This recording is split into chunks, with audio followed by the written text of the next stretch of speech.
السلام علیکم رحمۃ اللہ دوستو، آج 10 جنوری 2020 ہے اور آج پہلی برسی ہے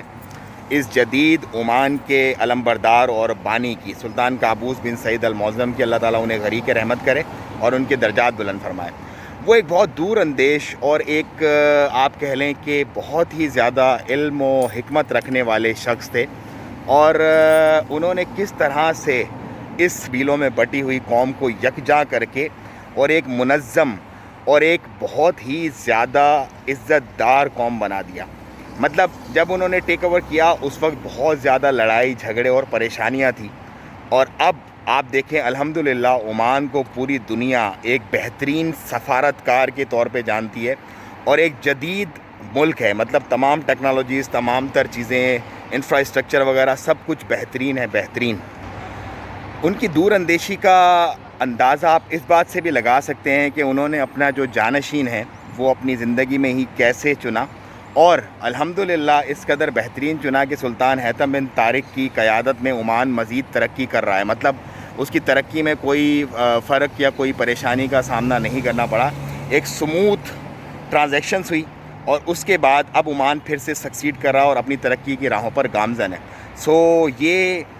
ایک سوچے جانے والی بات ہے، اور ایسی عظیم ہستیوں پہ یقیناً ریسرچ ہونی چاہیے اور پتہ کرنا چاہیے کہ کیا ان کے مطلب خیالات تھے اور کس طرح سے انہوں نے یہ تمام چیزیں ٹیک اپ کر کے اس کو ایک عظیم اور باوقار قوم بنا دیا، قبیلوں میں بٹے ہوئے لوگوں کو۔ اس کے بعد اگر ہم بات کریں کچھ عمان کی نئی اپڈیٹس کی، تو نئے نوٹ جو ہیں وہ شائع کیے گئے ہیں سلطان قابوس کی پہلی برسی پر، اور ان پہ سلطان حیثم بن طارق کی جو ہے وہ تصویر ہے چسپاں، اور اب وہ پرانے نوٹوں کے ساتھ ساتھ وہ نئے نوٹ بھی سرکولیٹ کریں گے مارکیٹ میں۔ مطلب پرانے نوٹوں کو بند کرنے کا ایسا کوئی انٹیمیشن نہیں ہے، لیکن نئے نوٹ بھی اب مارکیٹ میں آپ دیکھیں گے سلطان حیثم بن طارق کی تصویر کے ساتھ۔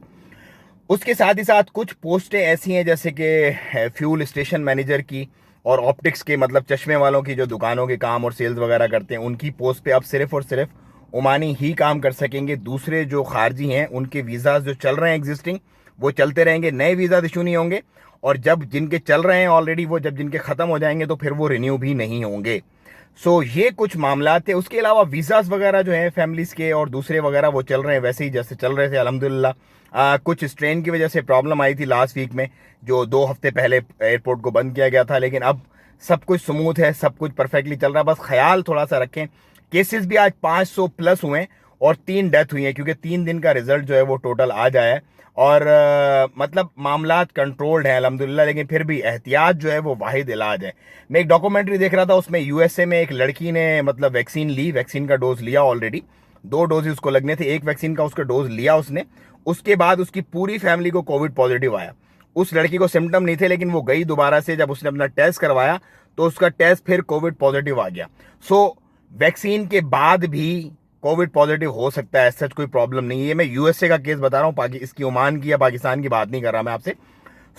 احتیاط اس کے اندر بس ایک واحد علاج ہے، آپ لوگ احتیاط کریں زیادہ سے زیادہ، انشاءاللہ کچھ نہیں ہوگا، اللہ پاک آسانیاں فرمائیں گے۔ باقی کچھ کاروبار سے ریلیٹڈ، کچھ جو ہے وہ بٹ کوئن سے ریلیٹڈ آپ بہت زیادہ مجھ سے پوچھتے ہیں، اس پہ میں ایک ڈیٹیل ویڈیو الگ سے بناؤں گا، اور امید ہے کہ وہ آپ کو سمجھ میں آئے گی، تو پھر آپ لوگ بہت سارے نقصان سے بچ جائیں گے اور شاید آپ کو فائدہ بھی بہت زیادہ ہو جائے۔ مجھے دیں اجازت، دعاؤں میں یاد رکھیں، چینل کو سبسکرائب کریں اور اس ویڈیو کو زیادہ زیادہ شیئر کریں۔ السلام علیکم ورحمۃ اللہ۔